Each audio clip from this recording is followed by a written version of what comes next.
नमस्कार, स्वागत है आपका हमारे चैनल पर। मैं हूं आपके साथ शिप्रा सैनी। मोदी सरकार ने कृषि कानूनों को निरस्त करने का फैसला ले लिया और मोदी कैबिनेट में कृषि कानूनों की वापसी के प्रस्ताव को भी मंजूरी दे दी गई है। और इन सब के बावजूद भी जिस तरीके से कृषि कानूनों को लेकर केंद्र सरकार के इस फैसले पर सियासत हो रही है, वो अपने आप में अब सवाल खड़ा कर रही है कि ये किसान आंदोलन नहीं बल्कि ये राजनीतिक आंदोलन है। और इसकी झलक अब देखने को मिल रही है। जिस तरीके से कृषि कानूनों पर वापसी इनकी हो, इन्हें रद्द किया जाए, इस मांग को लेकर तमाम जो आंदोलनजीवी थे वो दिल्ली के अलग अलग बॉर्डर पर बैठे हुए थे। तमाम विपक्षी पार्टियां लगातार ये मांग कर रही थी कि इन कानूनों को निरस्त किया जाए। मोदी सरकार ने ये फैसला भी ले लिया, लेकिन उसके बाद भी सियासत लगातार जारी है। कृषि कानूनों को निरस्त करने का फैसला लिया गया है, लेकिन इसी के साथ साथ अब विपक्षी दल के समेत तमाम जो आंदोलनजीवी हैं उनकी कई मांगे अब शुरू हो गई है। जैसा एमएसपी पर उन्हें गारंटी चाहिए, इसके अलावा 700 किसानों की जो मृत्यु हुई है उस पर मुआवजा चाहिए, इसके अलावा जिन तमाम आंदोलनजीवियों पर मुकदमे दर्ज हुए हैं उनके मुकदमे वापस लिए जाएं। ये तमाम मांगे हैं जिसको लेकर आंदोलनजीवी राकेश टिकैत समेत ये तमाम जो एजेंडाधारी लोग हैं ये पीछे हटने के लिए तैयार नहीं है। और इस पूरे मामले को लेकर सियासत गरमाई हुई है। आपको बता दें, एनसीपी अब इस पूरे मामले में कूद पड़ी है और एनसीपी नेता शरद पवार की ओर से हाल ही में महाराष्ट्र के सतारा वो पहुंचे थे।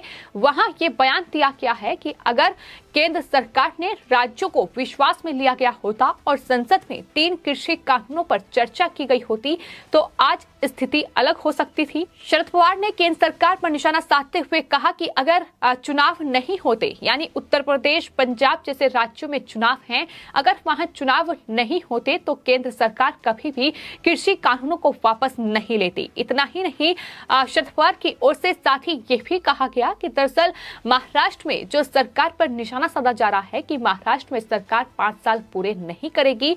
उन्होंने कहा कि 5 साल का कार्यकाल पूरा होकर रहेगा और अगर महाविकास आघाड़ी सरकार का गठबंधन अगला चुनाव एक साथ लड़ते हैं तो वो फिर से सत्ता में आएंगे। इतना भरोसा शरद पवार को है। लेकिन फिलहाल सवाल ये है कि आखिर कृषि कानूनों को निरस्त करने के इस फैसले के बावजूद भी इतनी सियासत क्यों हो रही है? आखिर केंद्र सरकार पर इस तरीके से निशाना क्यों साधा जा रहा है? लेकिन इसके अलावा आपको बता दें, शरद पवार के अलावा एनसीपी नेता नवाब मलिक भी लगातार सरकार को घेर रहे हैं। उनका कहना है कि सरकार ने कृषि कानूनों को निरस्त करने का फैसला तो ले लिया, कैबिनेट में भी इसे मंजूरी मिल गई, लेकिन अब एमएसपी पर गारंटी चाहिए। 700 किसानों की जो मौत हुई है उसके लिए मुआवजा और सिर्फ 3 कानून वापस लेने से कुछ भी नहीं होगा, स्थिति नहीं बदलेगी, किसानों का कोई समाधान नहीं होगा। तो इस तरीके की बयानबाजी अब नवाब मलिक जैसे नेता कर रहे हैं। दरअसल ये हर कोई जानता है कि किस तरीके से इस आंदोलन की शुरुआत हुई थी। कृषि कानूनों को निरस्त करने की मांग करते हुए इस आंदोलन को जारी रखने की बात राकेश टिकैत, तमाम आंदोलनजीवियों और तमाम विपक्षी पार्टियों की ओर से कही गई थी।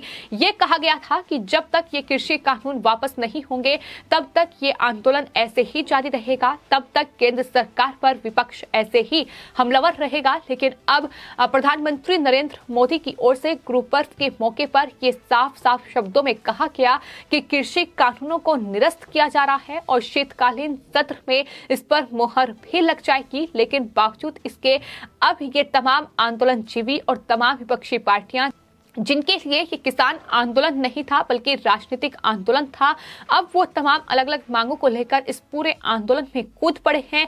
लेकिन महाराष्ट्र में जिस तरीके की सियासत हो रही है, महाराष्ट्र में एनसीपी प्रमुख शरद पवार जो लगातार केंद्र सरकार पर हमलावर हैं, सवाल उनसे भी पूछा जाना चाहिए कि आखिर उन्होंने किसानों के कर्ज को माफ क्यों नहीं किया, जिस वादे को कर वो सत्ता में आए थे। आखिर किसानों के साथ इतनी नाइंसाफी क्यों? आखिर क्यों महाराष्ट्र में किसान आत्महत्या कर रहे हैं? उन्हें मुआवजा क्यों नहीं मिल रहा है? उनके चीनी कारखानों में किस तरीके से घोटाले हो रहे हैं? सहकारिता विभाग किस तरीके से भ्रष्टाचार में लिप्त हो चुका है।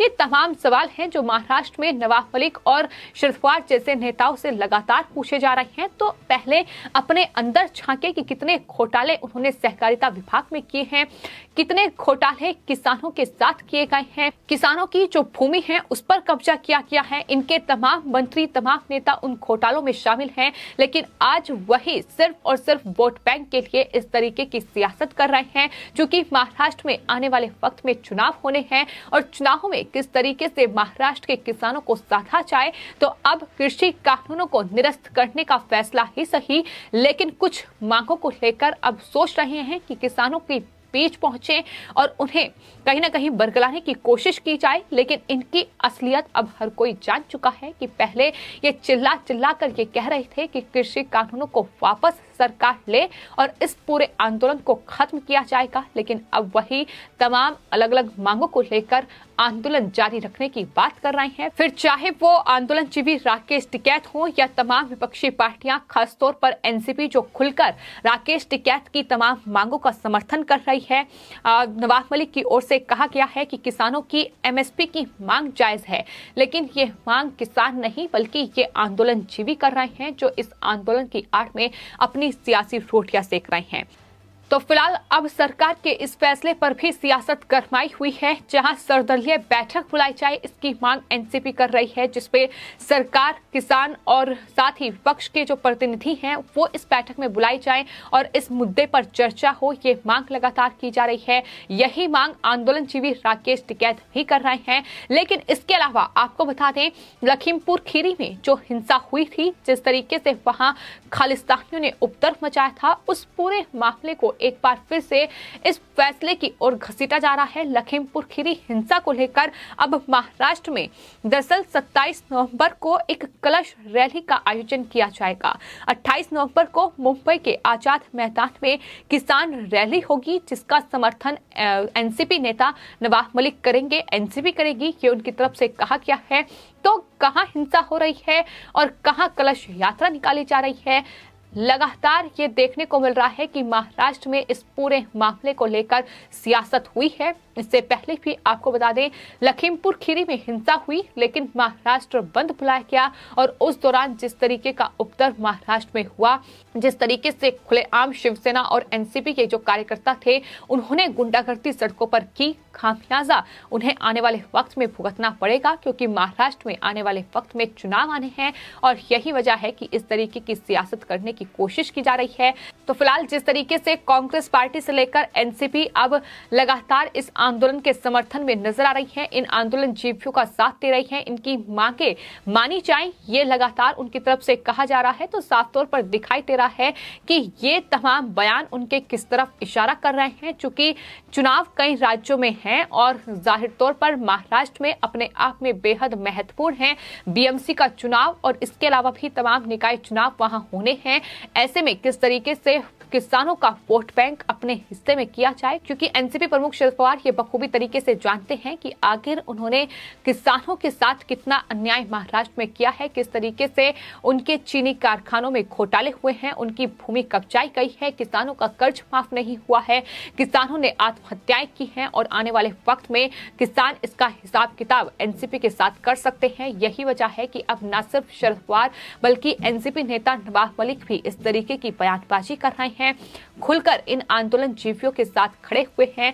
लेकिन सरकार ने ये फैसला ले लिया है और प्रधानमंत्री की ओर से दो टूक ये कहा गया था कि किसानों के हित में उन्होंने ये फैसला लिया था, लेकिन अब राष्ट्र हित में इसे वापस किया जा रहा है, क्योंकि जिस तरीके से इस पूरे आंदोलन की आड़ में देश को बदनाम करने का षड्यंत्र रचा गया, तमाम विपक्षी पार्टियों ने अपना एजेंडा इस आंदोलन की आड़ में चलाया है, लेकिन अब उन्हें बड़ा झटका लगा है जिस तरीके से प्रधानमंत्री ने ये बड़ा फैसला लिया और यही वजह है कि अब इस तरीके की बौखलाहट लगातार देखने को मिल रही है, जहां शरद पवार जैसे नेताओं से लेकर एनसीपी प्रमुख नवाब मलिक, जो लगातार एनसीपी के जनरल डायरेक्टर समीर वानखेड़े को घेर रहे हैं, वो भी अब ये कह रहे हैं कि वो राकेश टिकैत के साथ हैं और उनकी मांग जायज है। लेकिन ये हर कोई जानता है कि आखिर राकेश टिकैत की हकीकत क्या है, किस तरीके से वो दरअसल इस पूरे आंदोलन को राजनीतिक आंदोलन में तब्दील कर चुके हैं। अपना एजेंडा वो इस आंदोलन की आड़ में चला रहे हैं ताकि अपनी सियासी रोटियां सेकी जा सके, और यही वजह है कि उन्हें बड़ा झटका लगा है तो बौखलाहट नवाब मलिक और शरद पवार से लेकर प्रियंका गांधी वाड्रा तक की बढ़ी हुई है। फिलहाल आपकी इस पूरे मामले पर क्या राय है, हमें कॉमेंट बॉक्स में जरूर लिखें और चैनल को सब्सक्राइब करें। धन्यवाद।